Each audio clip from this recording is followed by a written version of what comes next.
Excellent. All right. So, welcome everybody. Thank you guys for coming. I have done this webinar one too many times, and I continue to change it for what I believe is the best possible message that I can give you all in this 45 minutes. If you've attended another one of these before, you know that I typically have trouble keeping it under the hour period, but I have done everything in my power to make this a 45-minute webinar and to also give the best possible information and gift that I can to you in these 45 minutes. And I have worked on it.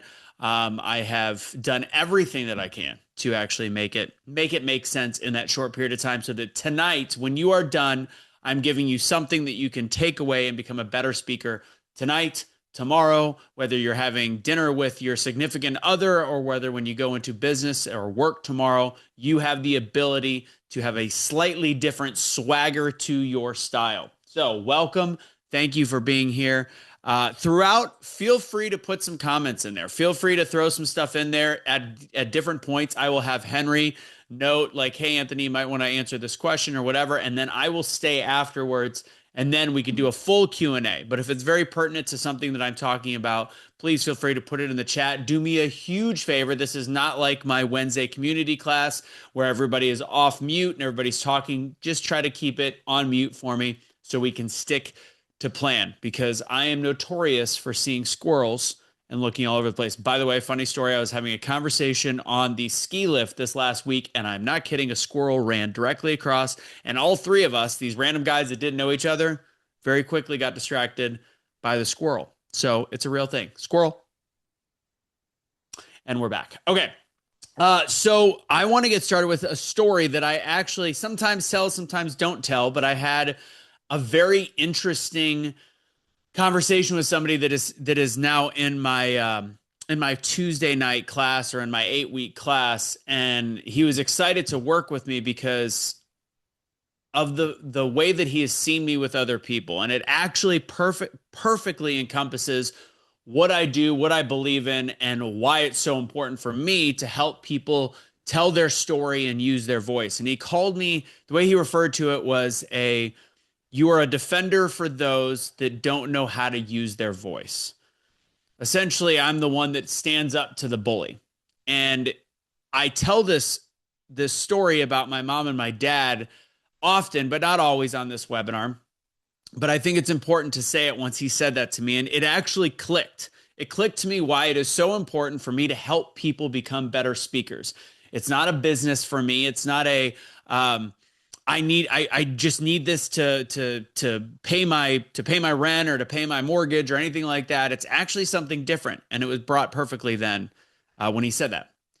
When I was growing up, I love my dad. My dad was he was a good, I'm not gonna say great. He was a good dad. He was a decent dad. So, and it's funny, the person that I'm letting in right now just so happens to be the person that said that. So I tell this story because when I was younger, my parents did fight a lot, and I was put in between that fighting quite a bit, but never quite like this one moment. And I think this defines a lot of the reason why it's so important for me. So I was about 4 years old, probably not much over 3 feet. My dad's 6 feet tall, but he did have multiple sclerosis. He was handicapped, but at the same time, obviously, whether I'm 3, 5, 7, 8, and he's in a wheelchair, he's still probably stronger than I am. And my parents were fighting. When they fought loud, they fought hard, but they never actually had there was never any physicality or physical contact. I'm standing in the hallway with my mom hiding in the bathroom behind me and my father in front of me. And I remember stepping in between the two of them and saying, Dad, if you want to get to Mom, you're going to have to get through me. This is a 3.5, 4-year-old saying this. And what happened in that moment, again, this is all from what I was told about the story. I don't remember. I do kind of remember the visual, but I don't remember it fully. But I get told the story from my mom and from my dad before he passed away. It diffused everything in that moment. It was able to take who my dad was, which was the bully, and diffuse him and make him at least think twice about the action that he was doing. And this point where it had escalated to a whole new level in their arguments, I realized that my voice, just by standing in confidence as a 4 year old, was able to stop the bully. And I believe subconsciously, as I've gotten older, and as somebody on this call, Laron, we talked yesterday. This is specifically why I'm telling this story again, is I love to speak up for those that just remain silent. I love the ability to be the one that's not just in the spotlight, but the one that gets to change the paradigm or change the issues for the group around me. And the passion that I've taken in getting people better at storytelling and owning their voice is essentially me being able to transfer that power to them, whether it's on a stage or whether it's in an abusive relationship or whether it's the way that they can release the past demons in their life.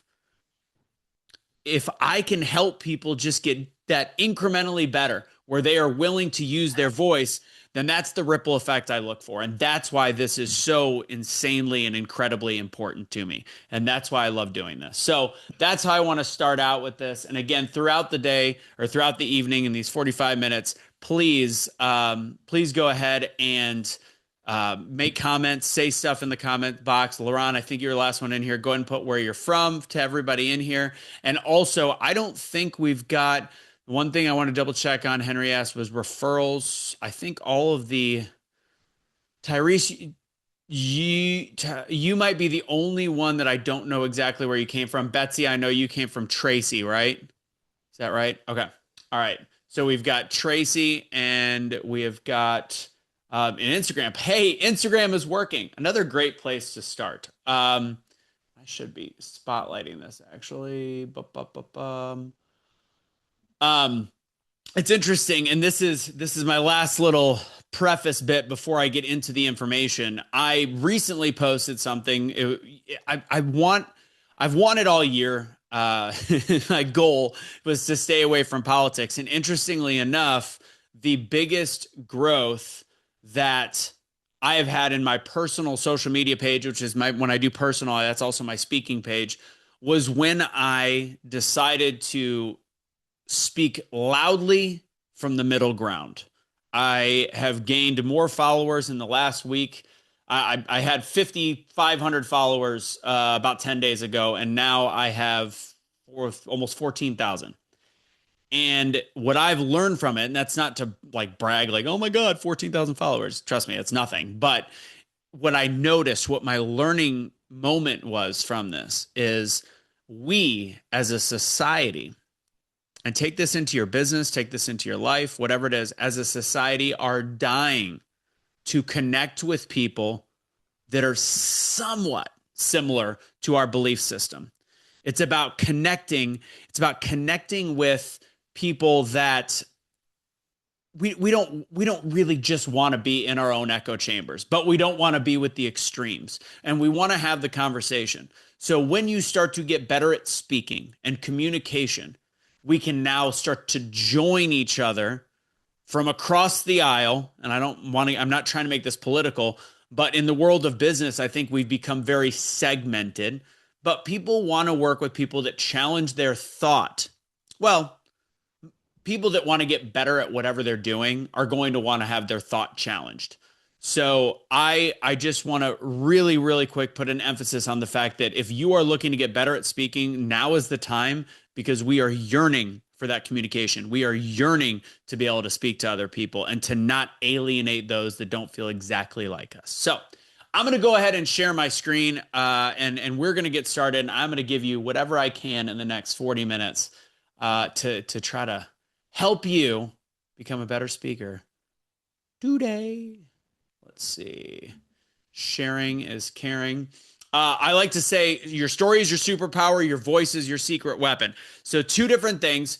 The superpower in the story is the idea that if you can learn to get out all the junk that's inside of you, the pain, the hurt, the bad stuff you've been through, I'm going to tell you that that is the most liberating, transformational thing you can possibly have.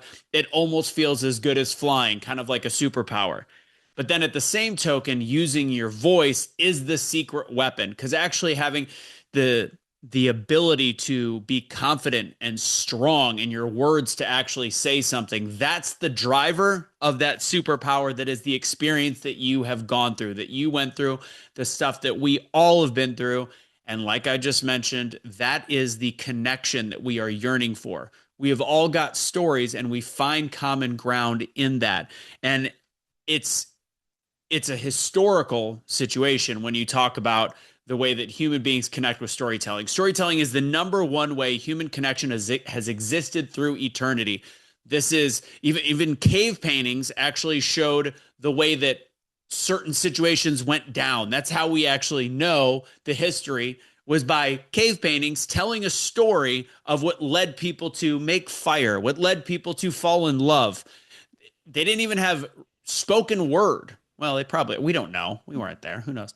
They can grunt. I don't know how evolved grunting was, but the concept of storytelling evolved, and obviously the Bible, for many people, is what ties us together spiritually. I am a Christian. I say that firmly. I also like to have conversations with those that are different and engage no matter what somebody's religion is. But the concept behind the Bible is stories shared over time that tie Christianity together. And if you look at the Old Testament, it ties Judaism together. All of these stories are how people learned what happened in the past and how to inspire people to change in the future. So success comes from the ability to communicate. Communication creates the room or the air of success in life. And I have this picture of, clearly, I love AI once in a while, some of the tools that I use. But as you'll see, I said, put a bunch of business people in a room communicating, successful business people, because the one thing that you'll learn, or you'll know, most people, is if you, outside of the tech group, the tech junkies, the computer programmers, everyone that is in the upper echelons of success is also a great communicator. If you walk into a high net worth room, everybody in that room knows how to have a conversation. There's that Hard Knocks kid that, I can't call him a kid. He's mid-20s and he's making millions of dollars a year. He goes around and interviews successful people. And there's not a single successful person that doesn't articulate themselves, present themselves as somebody that exudes confidence. So success comes from the ability to communicate more than anything else. And for some odd reason, the AI, when I said a bunch of successful business people, I didn't say businessmen, successful business people, they chose all of the exact same. It looks like a country club of, I don't know. I could talk smack on this one, but we'll just say that was an awkward one. I felt the need to leave it in there because I thought it was funny. That was a funny picture. So, for those that don't fully know who I am, I know there's a couple people that don't know a little bit of my background. Keep it very simple. I am also, on top of a keynote speaker, on top of an author, writing the book, The Art of Doubling Down, and somebody that teaches speaking classes and how to use your voice. I am also a professional MC. I'm the MC for Fox Big Noon Kickoff weekly during college football season, and I'll probably be doing some stuff for World Cup this year as well. I've done racing. I've done a lot of different MC work.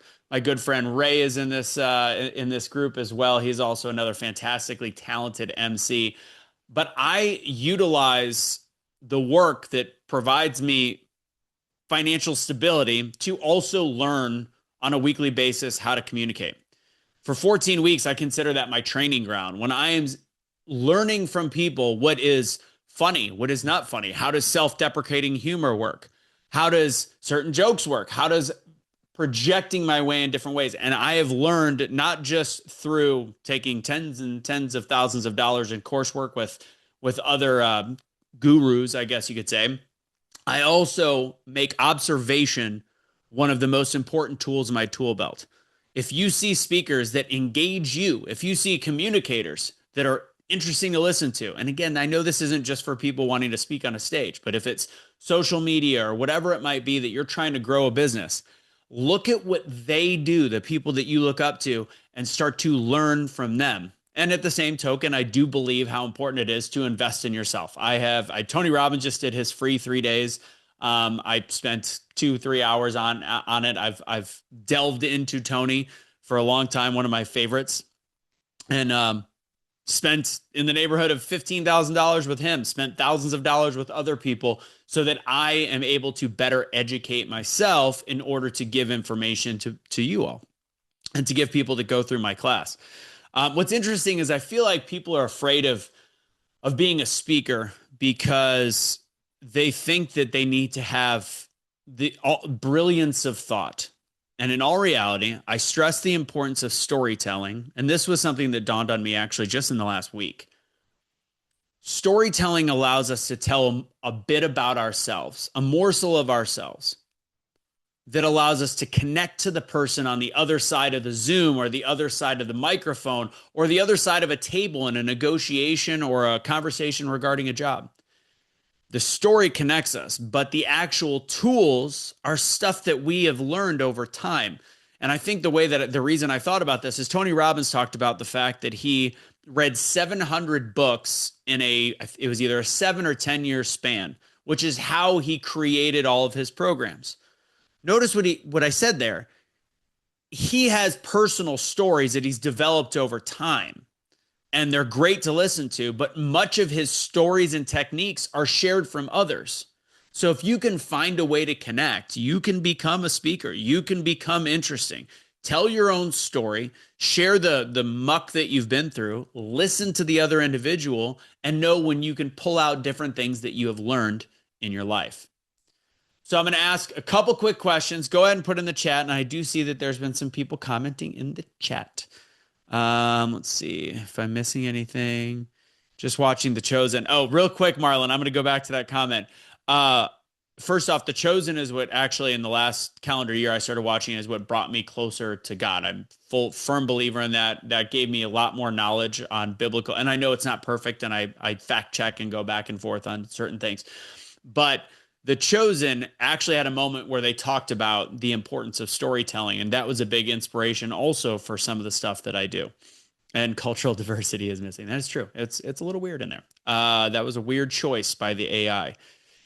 Marlon, you went to UPW in 2015. You don't look old enough to have gone to UPW 11 years ago. Okay. All right. Now I want comments from everybody. Do me a huge solid and go ahead and put if you have. And if you have an example, you can make it short and put it in the chat.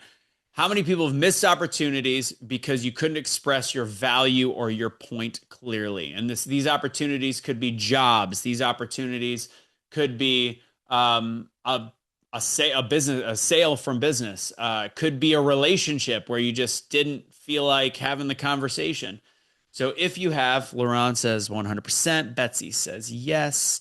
Marlon was 22 at UPW in London. I love it. I did get to go to one UPW. I went to half of it in person. Yes, yes. Lots of yeses. Lots of yeses. Felicia, yes. How about this one? Avoided conflicts. A lot of people, and I am a sucker for a good debate, sucker for a good argument. Part of the reason I probably knew that I was going to somehow, political conversation is like the mafia. Once you think you're out, they pull you back in. But one of the things that people realize why I'm so good at talking about politics is because I can call out both sides, and I get fueled up by a debate, by being able to present information even to those that will never listen to what I have to say. It drives me. So I love conflicts. Most people I know do not, including my girlfriend. She does not like conflict. But she likes to pick a fight. Just saying that. I'll leave that on the table.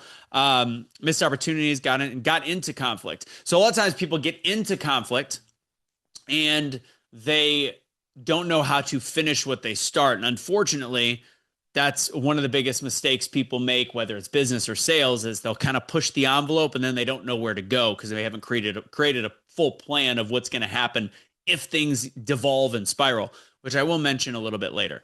Work scenarios, waiting to communicate points more clearly. And a lot of people avoid that in a work setting. Nobody wants to speak up. But what I can tell you is when you speak up, the management or the upper level vice presidents, they will start to listen. It's a risk. It's a risk reward scenario. And even a lot of it is also taking ownership. I remember when I was just starting in the world of experiential marketing, I made a huge mistake one time. I don't remember what it was, But I immediately called my boss and said, I did this, this, and this. It will not happen again. What that did by facing the conflict like a buffalo running through the storm is when something went the other way, they asked me, Anthony, what happened? And they trusted me because I was willing to be the person that said, I messed up. So, and I think the reason people avoid doing that is because often they don't know how to handle it if it doesn't go well. But if you just start to be more confident, you will not avoid as many conflicts. So, my transform in 40 minutes, that's a lie. We're going to do it in 30 from this point forward. 30 minutes or less. I got this. I promise you. So, what we're going to talk about is sales, speakers on stage, career advancement, and better relationships. All can be summed up better or summed up in the next 30 minutes of how getting a little bit better at your speaking can change all of that and some of the tips and tricks I'm going to lead. Again, a weird AI picture I felt like including because lately I've been drinking Starbucks, which is really weird for me. But business leaders who mastered communication in their company. Howard Schultz from Starbucks. He, if you know the backstory on him a little bit, is he sold the story that the coffee shop was the third place between work and home. And he used that language in the branding to make people feel a part of something. What's interesting is this was not in his first stint with Starbucks. He started with Starbucks and then he went and traveled overseas and he found this, he found how coffee shops were just a way of life in, I think he was in Italy or Europe or what have you. And in America, it just wasn't that way yet. At best, they had Winchells and Dunkin' Donuts, and people didn't really know. And Betsy, I am with you. I cannot stand their coffee. It is super bitter, super bitter. But some of their fun drinks, party in your mouth. I'm just throwing that out there. I'm guilty. I've tried that Dubai chocolate one. It is fantastic. So then what he did was he said, hey, we should do, because originally Starbucks was just a coffee roaster, just the beans. And he goes, what if we did this? And they said, you're a moron. We're not doing this. So he started his own coffee shops. They started doing incredibly well. And he bought Starbucks for $3 million and then obviously made Starbucks what it is today. And he left for a period of time and then came back. Howard Schultz is a phenomenal communicator because he tells stories and he turns products into movements by speaking them into emotion. That's what sets Starbucks apart. Trust me, Betsy, it's not their bitter ass coffee. It's the storytelling and the first to actually beat a market. Richard Branson's another one. He was a charismatic guy, even though he was eccentric. Some people would call him a weirdo, but the fact is he was able to present his ideas with clarity, and he just had that leadership ability and quality. Let's see, start AI companion. He had that leadership ability where he had just unbridled confidence. Same could kind of be said for Elon Musk, who's a little bit odd in many ways, but he has unbridled confidence. People will follow you when you are confident. All right. A couple other references of people that are in a different echelon, but it's important to see why speakers can create such massive movements. Steve Jobs, his keynotes, if you listen to an old Steve Jobs keynote, they are the most simple, uncomplicated, perfectly paced speech that you will ever see. There was no extra jargon. It was just straight to the fact. This is going to change your life. This is why it's special. He never got into the weeds of, I know Betsy, you're with Firmaglow, or he never got into the weeds of like, well, it's got this, we're using this nanotechnology in order to get the receivers from China that will then make the processor. No, that was an afterthought that was mentioned maybe at the very, very end, but ultimately he was saying, this is going to revolutionize music. This is going to revolutionize your walks. This is going to change the way people look at technology. That's what he did. He kept it simple. And like I said about Elon Musk, super awkward often, but as his career has gotten bigger, and I think he's just a genius. That's kind of the way he's an outlier. But when he's become more forward facing to the general public, it's because he has worked very hard on his speaking ability. And at the end of the day, his conviction is what beats the polish, and a willingness to show up authentically and speak his mind. That's proof that you don't have to be perfect. Mel Robbins is somebody that I used to spend probably 10 minutes on this presentation on.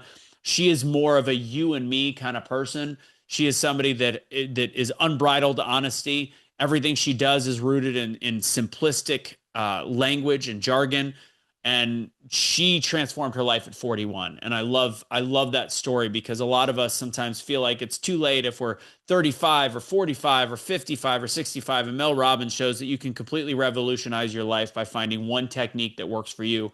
Hers was the 5 second rule: 5, 4, 3, 2, 1, make a decision.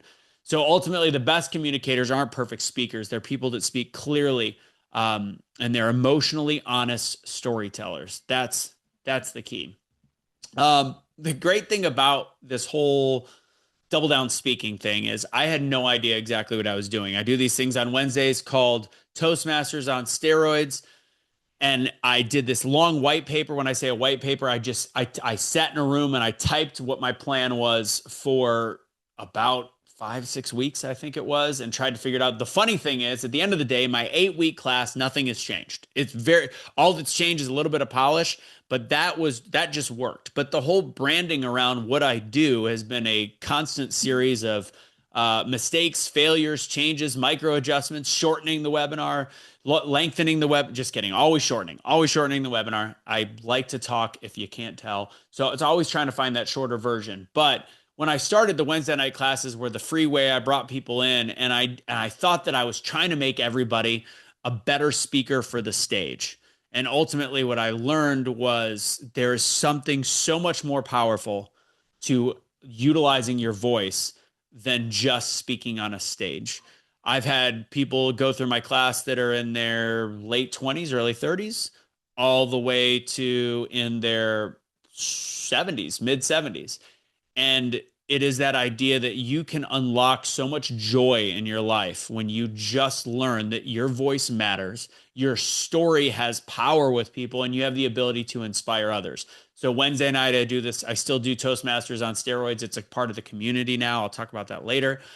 But it's the speaker's gym, as Henry likes to call it, and that is where you just get your work in and reps. And I've seen people that have just do little things like that that have been able to transform who they are. So that's ultimately what the speaking program has become, is a transformational speaking class. Earlier, I was just having a conversation with a guy saying, like, what are you trying to do? Drive more people to your free webinar? And I'm like, yeah, I mean, I am. He's like, what are you offering? Are you getting people to become, for an ROI? Are they going to make more money?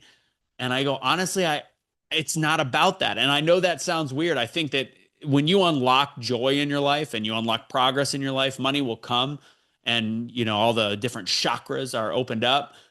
But when you can own something that has been given to you by God, which is your voice, your lungs, your capacity for air and the ability to speak to people, when you can unlock that in the right way and you feel free from that, the ROI is just natural. It's just not necessarily quantifiable. So it was interesting me trying to tell him, and it's like, I don't want to be that guy, but it's not about that, because when you can transform who you are just by learning to communicate, everything else will follow. And that's why I have such a passion for this. So 3 ways better speech transforms. Job interview, shy employees. One of the first people to go through my class had a job interview, not by the class, just a Wednesday night. They went through and they ended up getting the job promotion. They were up against one other person, and they're like, I'm pretty sure some of the things I said and did were because of the class, and they got the promotion. So again, a job interview, but just by having a little bit more confidence, a strong opening line. I'm not saying people need to be theatrical, but 10% more energy, you have the ability to have an edge up on the other person. Marriage conversations, learning to listen, learning to pause, mirroring tone, which we'll get to, being less defensive, and then once you can embrace the idea of, well, I'm not playing from a defense mode, but I can also be offensive. I can listen and have confidence in what I'm saying. Arguments turn into understanding instead of just arguments. Probably why I like debate so much is because it doesn't have to be an argument. It can be a conversation rooted in firm truths with a little bit of angst. And then for business owners, and I know a lot of you guys are entrepreneurs and doing small business work, or creating big businesses. Maximus, obviously, you have a huge plan coming up. Business owners tweak their pitch. And it starts with a relatable story instead of facts. So instead of just like coming out there, guns blasting, like, this is what I'm doing, this is what we got, it's the idea of creating a story that will connect you to the listener, connect you to the investor, connect you to the person or the actual buyer, potential buyer, by connecting first and then talking about features second. So you're going to be closing on percentage. People that know how to connect with people will close statistically, depending on what data you look at, twice as many deals or 100% change just by starting to learn to connect instead of sell. Story creates connection. Connection builds customers. Don't change who you are. I know everybody's different. Nobody's going to be just like me. Nobody's going to be running around on what seems like 10 cups of coffee like Ray. Not everybody's going to have a backstory like Jeff in this group. You're going to be yourself, but you're just another version of you. I don't want to say better version, but I'll say it, better version of you by being authentic with a little 10% boost. One thing to write down, I would take a screenshot of this and think about it later. Describe your mission in one sentence that feels like a movement. What your next step in life? What are you setting? It's actually having a plan of where you are going is always such a huge thing. Even if you think, well, I've got a plan. I just created this company or I'm working for XYZ. I know I'm going to sell a bunch of stuff. That's what I'm working on. I want your mission to be what you are going to want for your life. A vivid vision is something where you close your eyes and you can figure out what progress looks like to you. Is it maybe the product that you're working with? Is it selling 100 units of it? Is it being able to quit your second job? Is it revolutionizing security based on, but not just revolutionizing security in high schools and schools, but what kind of change does that create in the world? Because when you put yourself in the what and why and shift that around, now I'll mention Simon Sinek in a second. When you put both of those together, then all of a sudden your plan starts to take root, and the importance behind that plan is incredibly important to you. So, like I talked about, when you have the ability to speak, you can walk into a room, you can walk into a date, you can walk into, like, say, a parent-teacher conference when you know it's going to get a little iffy. Maybe you disagree with them and you haven't felt in control for a long time. It's that idea of now you are driving a vehicle with four-wheel drive. I just drove through ice a week and a half ago on my way out to go snowboarding, and I'm going to tell you, no matter what four-wheel drive I had, ice does not work. I was going 25 miles an hour. I was in control of the fact that I was about to turn around. Again, that was a total squirrel moment, but for some odd reason, feeling in control made me think of me on the ice last week, which was terrifying. And I grew up driving in the snow. So you don't always have to be the smartest person either. When you know how to speak, there's often your IQ means less and less and less. The ability to articulate and speak means more and more and more. Soft skills. So Tony Robbins has a quote that says, the quality of your life is the quality of your communication. So like I said in the very beginning, when you're in a room of high earners, successful people, often people that are happy, and again, we don't know what happens behind closed doors, but typically that happier, more successful, upper middle class to upper class group shares one common trait, which is the ability to communicate. Once you realize communication is the gateway skill, yeah, we're good. There's a lot of hands. I don't know what they're doing with their hands. It just feels awkward. I just like to take a minute and sit right there, tell you how I became the prince of a town called Bel Air. Anyways, the hands are just weird to me. That's the one final thing we've got left with AI is the hands are still a little bit weird. Before we are in a complete downward spiral of not knowing what is truth and fiction. Now let's get into some quick techniques. The 4 P's of speaking. The people think the 4 P's are public speaking tools. They're actually human connection tools. These are not just for the stage. This is for every conversation you have. I can always tell you, since I was younger, the reason why people notice me is because even when I was 12 years old, I showed up in confidence. I used these things without realizing I was using these things.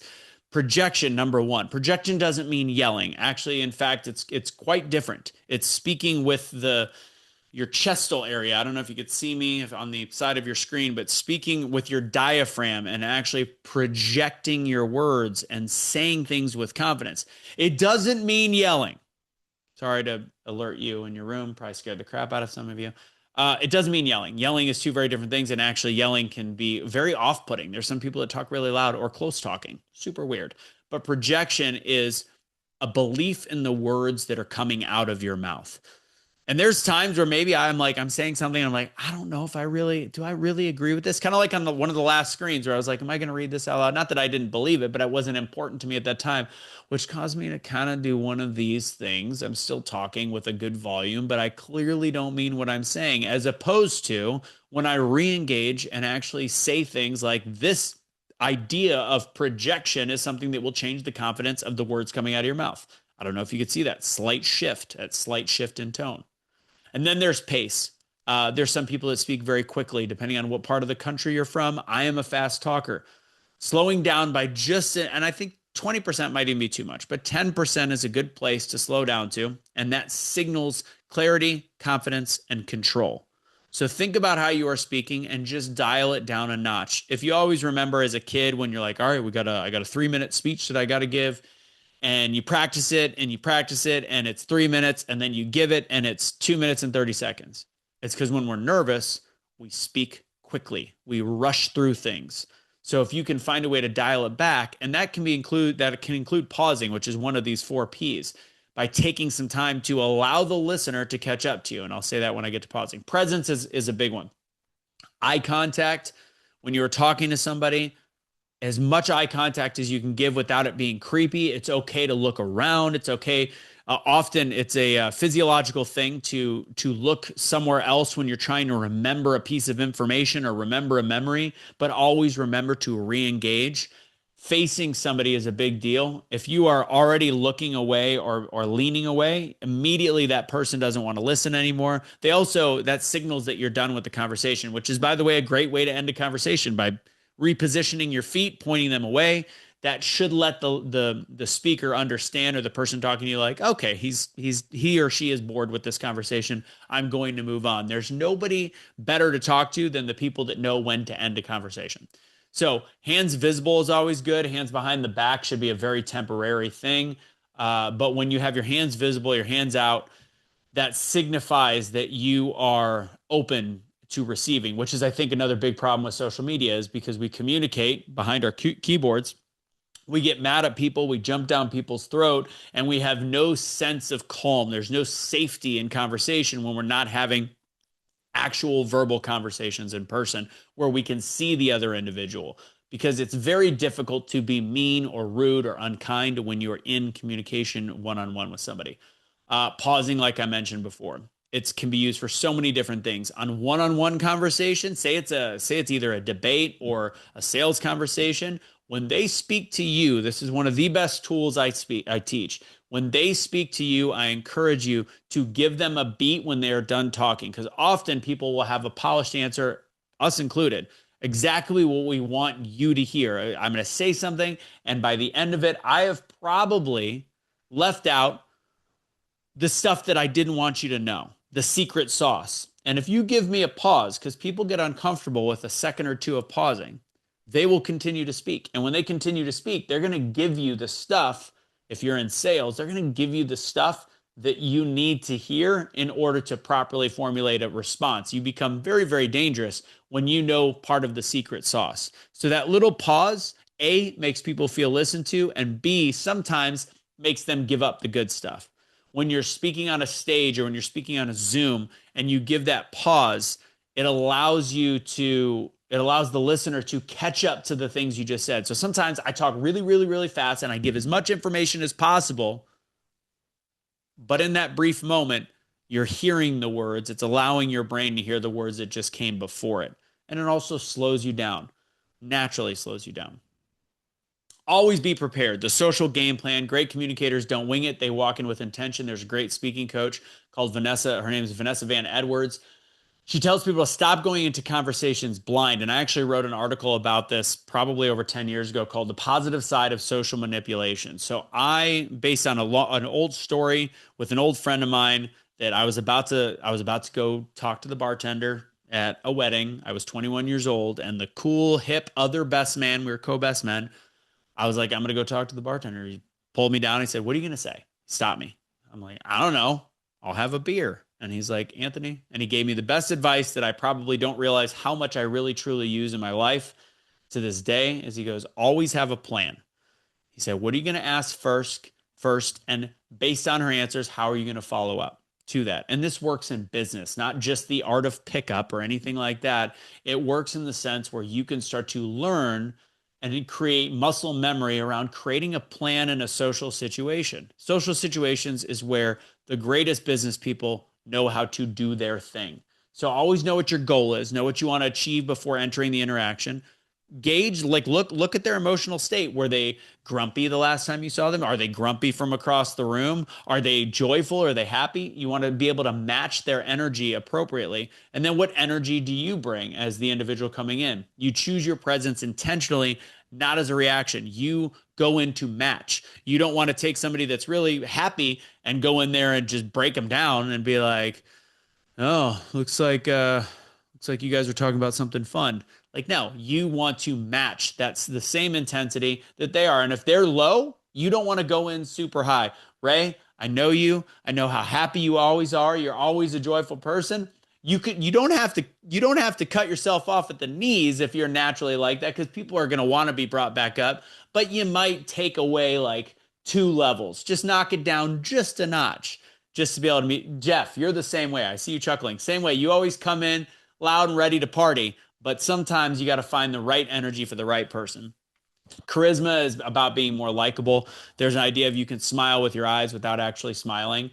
And it's just one of those things you can look at YouTube videos on how to do it, or you could just start practicing in the mirror. But ultimately you can mentally make yourself be happy without having this gigantic grin on your face.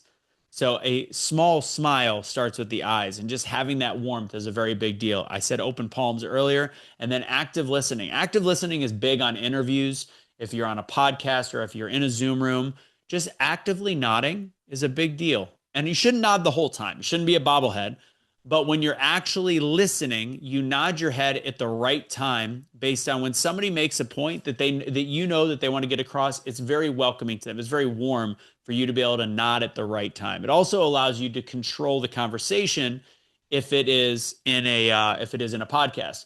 You nod, and then when you feel like it's time to talk, even if it's digital, if you start to change your body position and lean in while nodding, it signifies to them, if they're paying attention, if they're a decent interviewer, that you now have a response, and it's a way to communicate without obviously interrupting.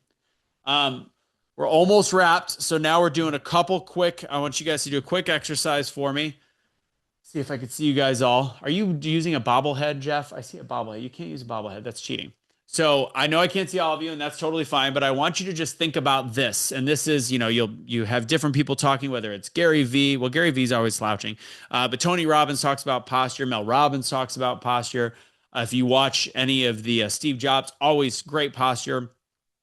Starts with this. And I want you to think about this the next time you are in a conversation, the next time you are using your voice, whether to talk about your business or even just have a formal conversation.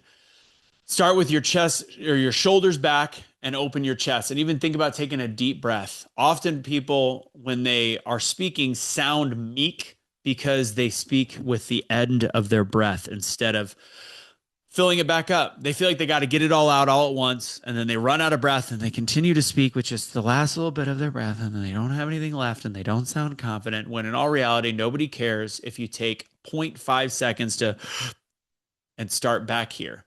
And also having your shoulders back a little bit always helps. That slight smile, I want you to have a slight smile. I'm watching you, LaRon. I see you, Marlon. And then when you start to speak, again, you're speaking to a muted microphone. Feel free to say something like, hello, I'm Alan. Hi, I'm Felicia. Hi, I'm Betsy. Medium volume, steady pace, something that you can think of as a voiceover for a movie. There we go. And also power of mirroring.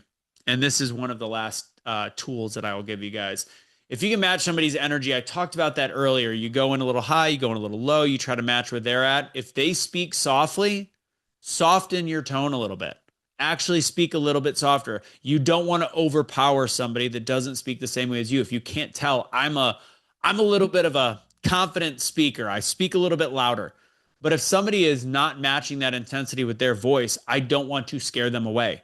I don't want them to feel less than. So I'm going to lower my tone just a little bit so that I can match their energy. I can still be softer like I am right now and be completely confident.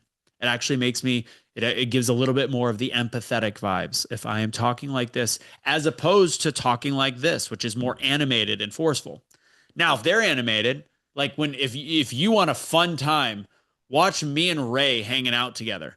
Ray Campbell on this call. You will see me and him. We there is no decibel level that will match our intensity. So if they're animated, if I were to come in and meet with Ray and be like sulky and kind of down and low, it would just feel weird for him. I don't want to bring him down. We're energetic creatures. So meet somebody's animation if they're that way. If they slow down to speak, you slow down to speak. That's the physiological connection that will happen during a conversation. If they slow down, you slow down.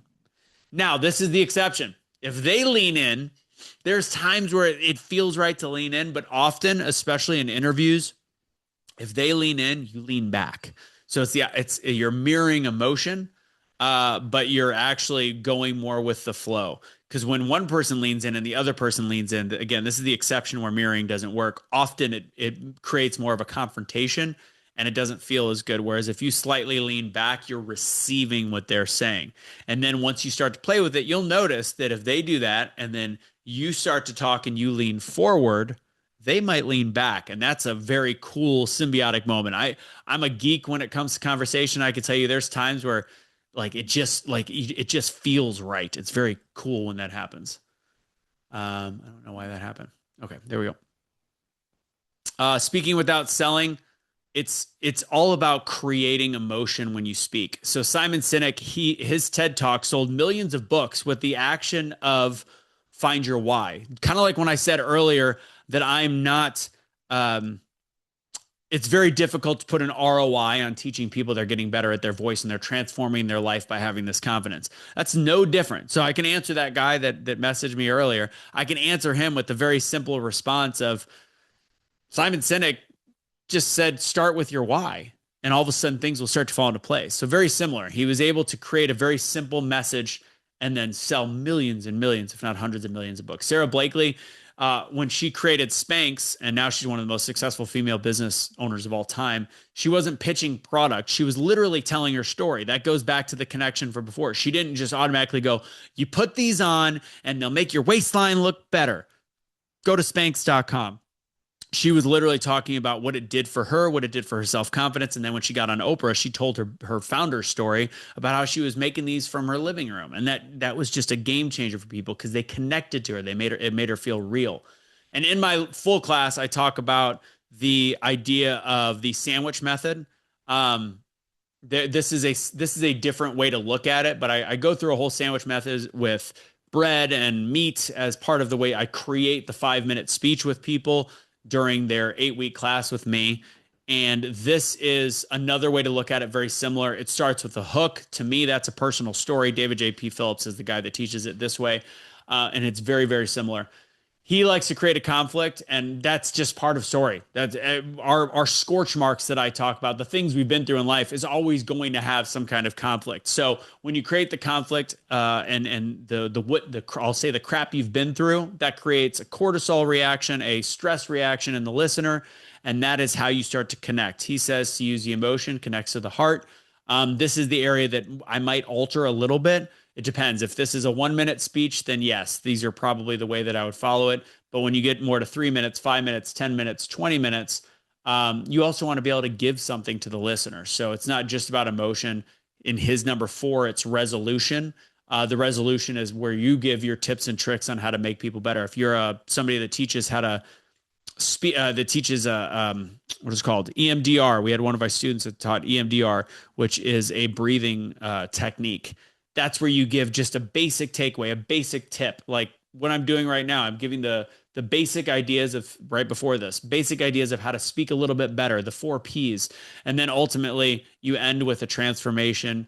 And that's where I say you tie it back to your heart, story braid, heart braid, however you want to look at it. You want to make sure you're not leaving people just on, all right, this is what I give you, this is what I teach, and I'm out of here. Come find me at anthonymichaelrusso.com. I don't want to do that. I want to still end with giving you guys something, giving the listener something that's important. Again, not just for a stage, not just for self-help class. For somebody like Betsy, you're talking about a product. You talk about Firmaglow. You talk about what it can do for you. You talk about your hair. You talk about your personal journey. Then you talk about what it can do for you, and then how to find you. And then at the very end, instead of just being like, go to my page, why not at the end of that also say how it's transformed your life, or how the relationships you've built are so great, and how your confidence is better because your hair looks better. End it with something of substance that actually transforms the listener. This is the evidence that you need that your struggle and all the things you've lived through in this life actually matters. It's not because it's just dramatic, but it's neurologically effective, because no story starts off positive. No movie starts out positive. Nothing starts perfect and ends perfect that anybody wants to give a crap about. People want to see the journey. And also keep it simple. Don't be complicated. If they can't repeat your message, they can't follow your mission. So complex language kills emotional connection. It kills the ability for people to pay attention. He says, make your point is so simple. A 7-year-old can repeat it. I would say that'd be a 7-year-old genius. I like to swing to the journalism area, which is about a 12 to 13-year-old, 7th to 8th grade learning ability. 7 takeaways, and this is it. If you were listening today, you could screenshot this one. These are the basics that you could take away in this moment to become a better communicator by the time you get off this call tomorrow, whatever it is. 1, slow down by 20%. Your confidence lives in your pacing. 2, pause after your important line. Silence sells the message, and that's not just about selling. That's also whatever conversation you are going through, whether it's in your personal life, business life, your entrepreneurship story, your company story. Number 3, lead with a story, not a statement. So instead of saying what your product does, or how you are frustrated about XYZ, or I want a promotion, you don't lead with the statement, you lead with the story. I've been here for several months. I've really enjoyed working with XYZ. And I think that if I'm put in a better role, I can see myself becoming just integral in the company. I'm role playing. But instead of being like, hi, Steve, I'm here for my promotional point, start with the story. 4, start every interaction with warmth. People decide how they feel about you before they hear you. That's the body language we talked about earlier. The initial words, the starting words, match the listener's energy. That's number 5. Alignment, connection. Number 6, speak from your set point. Your emotional state speaks louder than your words. I always like to say, put your head in the tunnel vision. What's it called?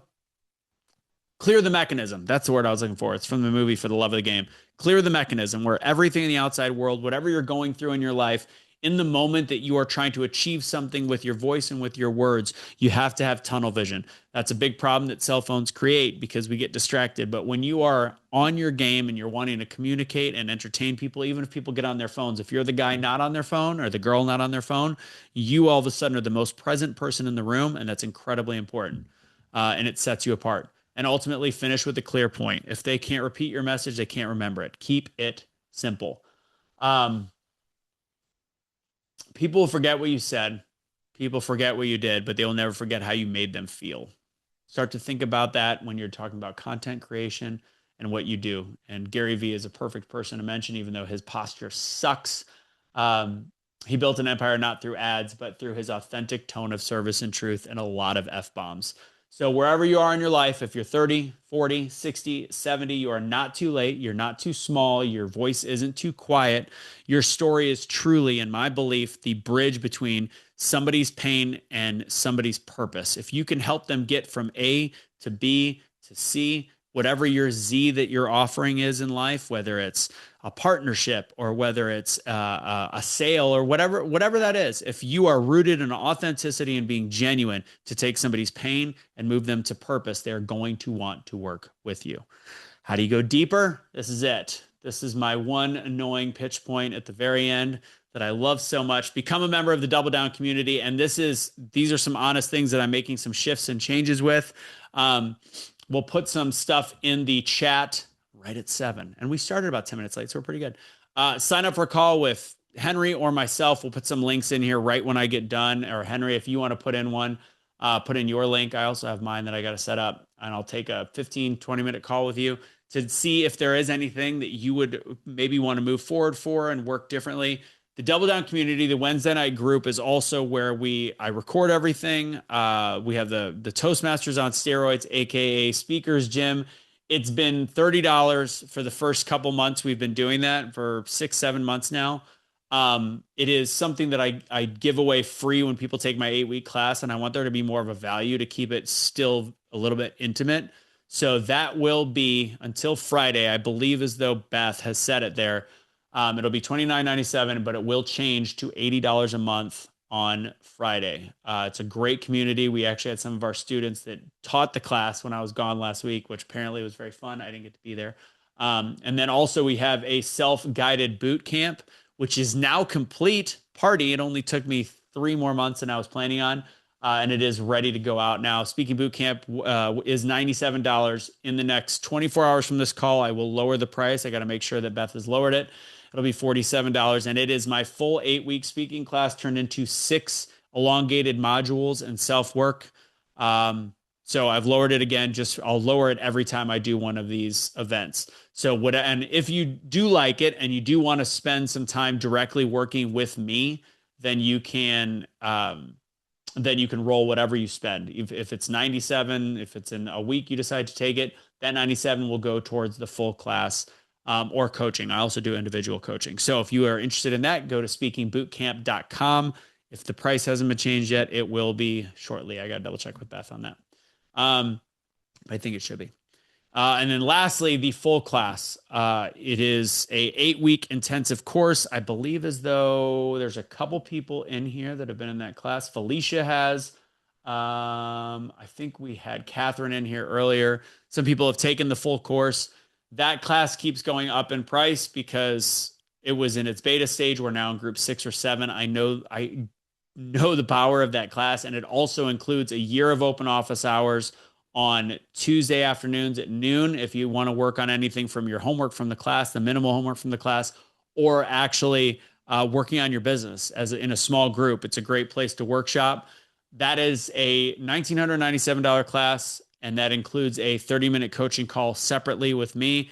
Open office hours for the year. It includes the Wednesday night for a year as well. So what is the value? Right now it's $30 a month, but that value will be $80. That's $960 throughout the year.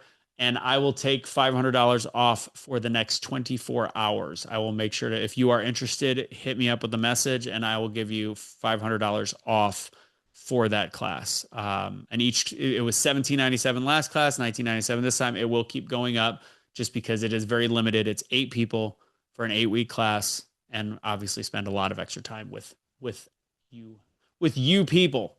And then, of course, anybody that's here that hasn't gotten it before, I will give you the AI chatbot. I'm going to go ahead and take myself off Spotlight. Henry, do you have in our group chat, do you have the AI chatbot to give people? And what that AI chatbot is, I was in the beginning of this learning more and more. I was taking hour and a half phone calls with everybody that came to the Wednesday night class, and I would take notes, and then I would create a introduction for those people. And what I did was, and actually what Beth on my team did, she fed all 50, 60 conversations into chat and how I created people's introductions. And that chatbot will ask several questions to you, and it will formulate how to introduce yourself for social media, how you can introduce yourself for a podcast, how you can have somebody introduce you on stage, and how you can introduce yourself. It's a very, very cool chatbot, and it's very accurate to what I would actually say and recommend. There it is. Did you put it in there, Henry? Yep. Yes, I did. You are the man. Where's the chat? There it is. Okay. So we got the intro builder right there. Did we have... Yeah, there's Henry's. If you want to meet with Henry on his Calendly, that's a great way to do it. And you could also, he'll forward you to me. We'll create my calendar if you get a chance to meet with Henry.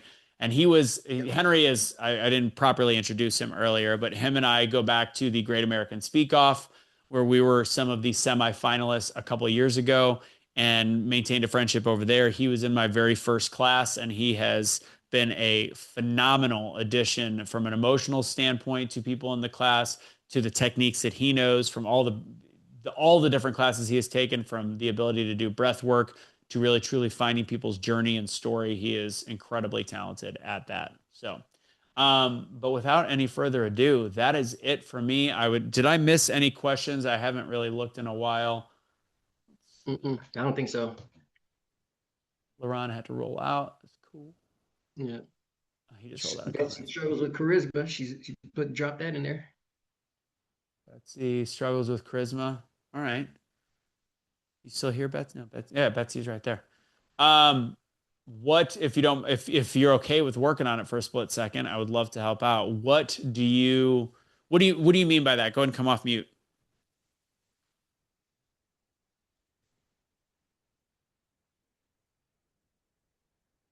I don't know. I think people just don't like I could be with somebody else and people will come to them to say hi. They'll be friendly to them and they don't be friendly to me, even though I must put off some Later. aura of too much confidence or something. I don't know. So it's funny you say that. So I always and I don't know what it is. Out of curiosity, how tall are you? 5'2". 5'2". So I do. There's something in the psyche of shorter people where they automatically exude, and I know that height helps.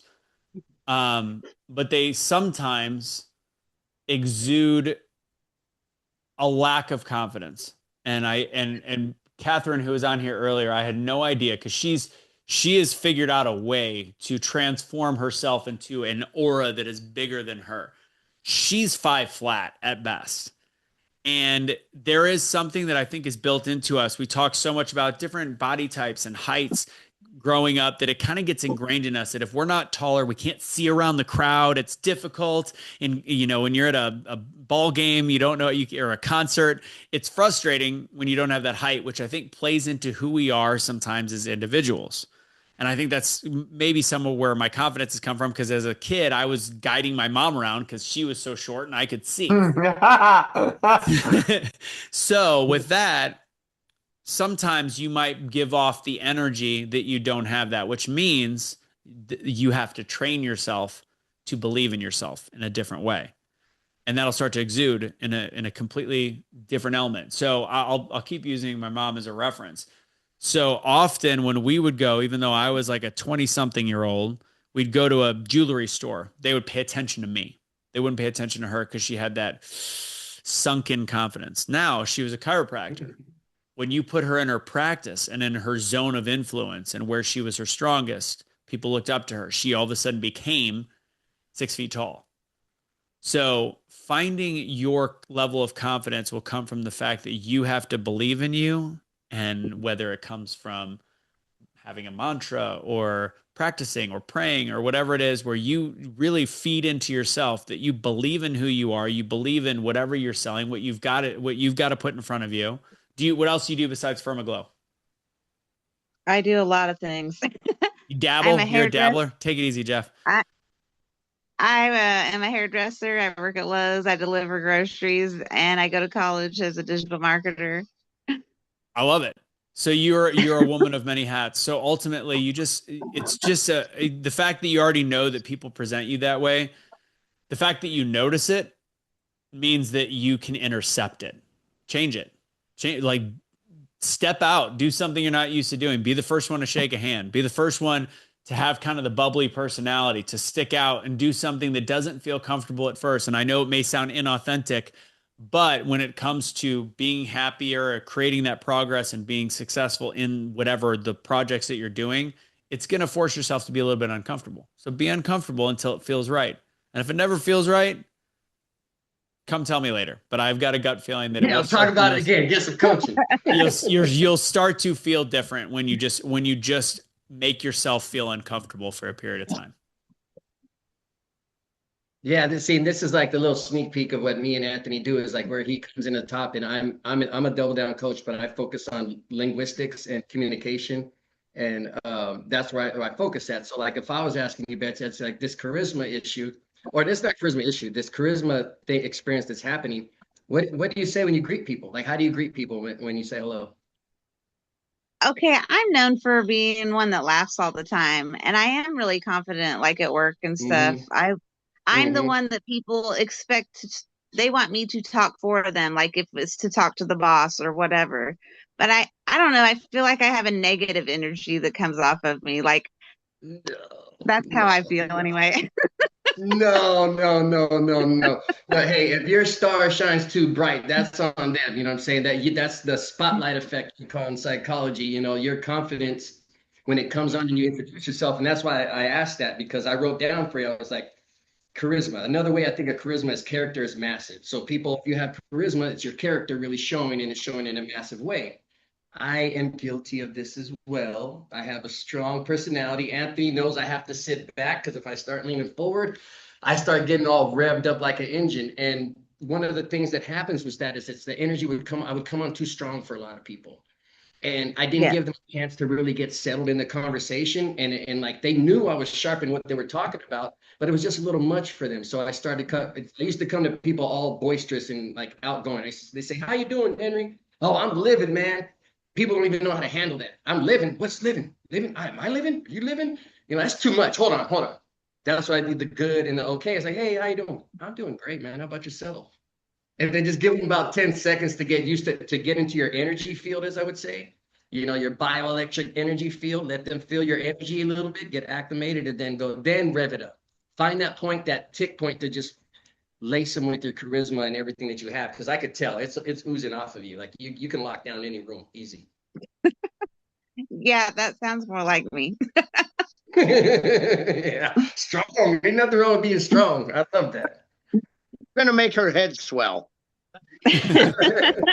Well, she put in the comments too that she doesn't mind taking on conflict, and that's somebody No, that's I strong. That's don't. not somebody that's timid. So it's like she knows how to come in there and in her room, you know. And sometimes the people don't know what's happening when that type of energy You know, walks in, he's you the know. only But one that can change that confidence. You know that?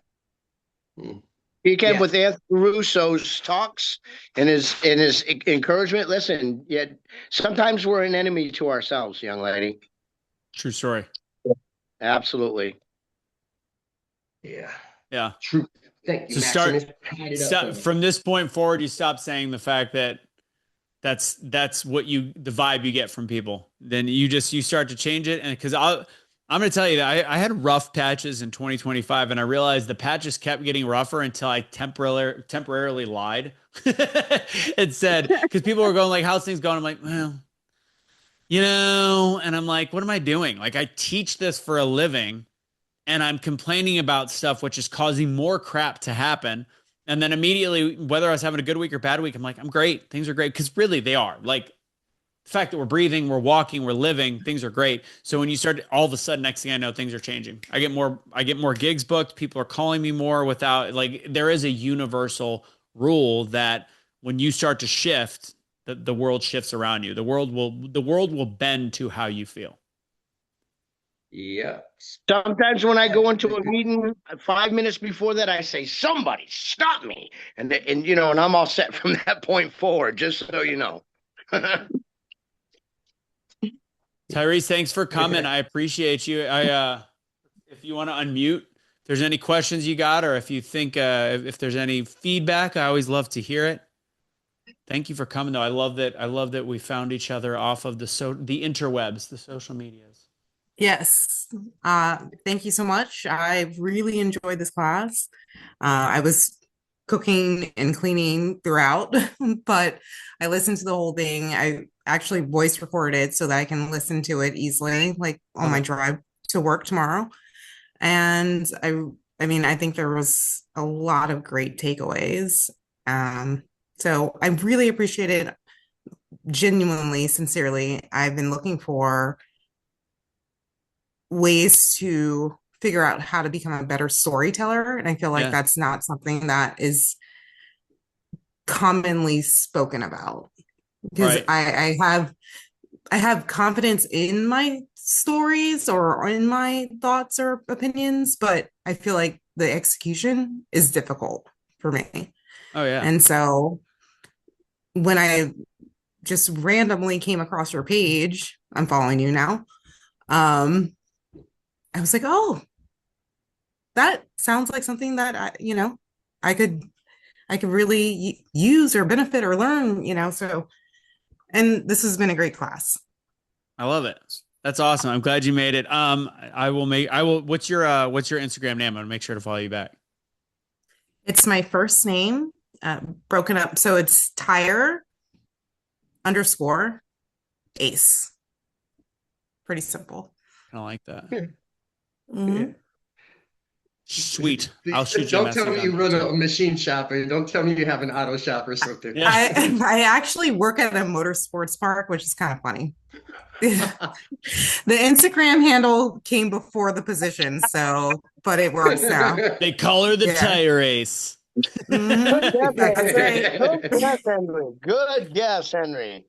That's awesome. That's great. Well, I'm glad you made it. I'm glad you're here. Again, I suck at promoting these and I got to get better at it. See, look at me using that terrible language. But no, I really do. I don't Yep, promote as language well. And next limitation, thing I know, man. it's Saturday and I'm like, I've got a webinar on Monday and I have not said a single word about it. So I'm glad my words found you and you made it over It here. reached me. Yeah. There you go. I love it. Well, ladies and gents, if there is not any other questions, and Maximus, we need to reconnect. And are you still in CEC, right? No, I'll talk to you about it sometime. You have my phone number though, right, brother? I do. I'll shoot you a message. Reach out and call me tomorrow, maybe. Okay. Sounds like a plan. I appreciate you. Yep, no worries, brother. All right. Well, Henry, if anybody has any more questions, Henry, you got my number? No, I don't. No, I don't got it. You get it from Anthony. I got you. All right, for sure. We'll connect. We'll connect too, Maximus. Thanks, man. Appreciate it, sir. Yeah. I appreciate it. Alan, good to see you in here. Thanks for coming. Again, hit me up. And I owe you, Alan, I got to go look at that LinkedIn that you sent me. My plethora of time. I got to make sure I check that out. Without any further ado, thank you guys for coming. I appreciate you and have a fantastic evening. Henry, thank you for your help. No worries, man. Double down. Bye.